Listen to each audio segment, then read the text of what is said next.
Along a dusty highway, 18 miles or so outside of Caracas, you'll see the gates of La Villa del Cine. It's not a prison. It's not a strip mall. It's a state-of-the-art, multi-million-dollar movie studio.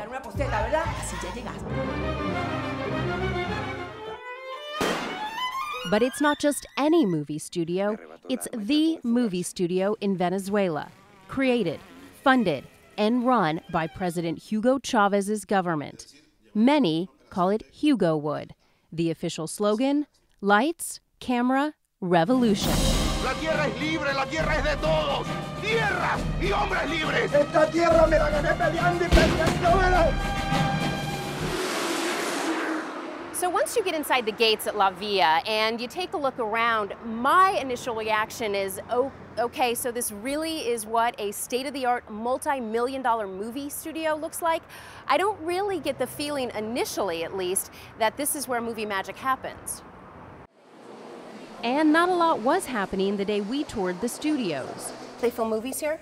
Sí, sí, películas están acá. En este momento no se está rodando nada, como ven que está vacío, pero casi todas las películas de la Villa del Cine. Right now they're not doing anything in this room, but all of the movies are produced right here. The two sound stages were empty, the back lot deserted. No golf carts zipping around, no extras milling about. In fact, the little action we did see appeared to be staged just for us. In the wood shop, one lone carpenter got to work when we started filming. The government controls all aspects of La Villa, from script to premiere, and no one forgets who's boss. La Villa has been very important because it has helped with the rebirth of movies. Not only does the government help with the making of the movies, but also with the promotion. Here in the barrios in Caracas, when you look out at the slums and you see how these people are living, it is so hard to imagine that the government is funneling millions and millions of dollars into a movie studio that at times seems more like a ghost town. And the movies that are produced out of there, it doesn't really seem like anyone in Venezuela is even going to see them. In fact, audiences are so small that last year the studio's top-grossing film rang in a mere $200,000.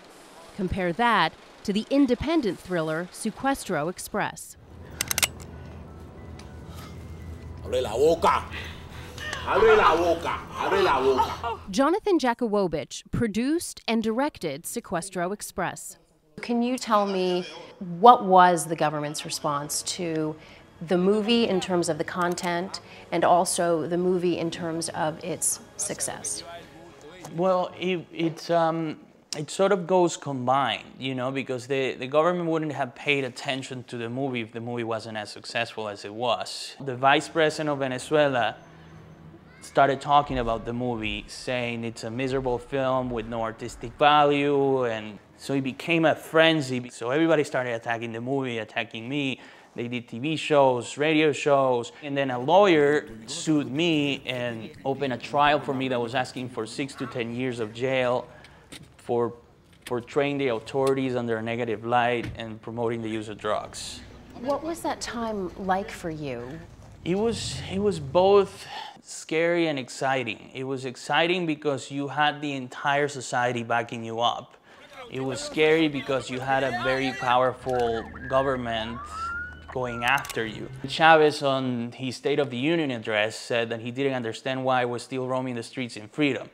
Why you were still roaming the streets in freedom? Yeah, and that was at 9 a.m. and at 12 a.m. I was flying out of the country. He says the creation of Hugowood in 2006 was the government's response to the runaway success of his film. When we released our movie, there were no government movies. They started making movies because of my movie. It was sort of a response because they were like, wow, so a movie can be this successful, maybe we should get into movies.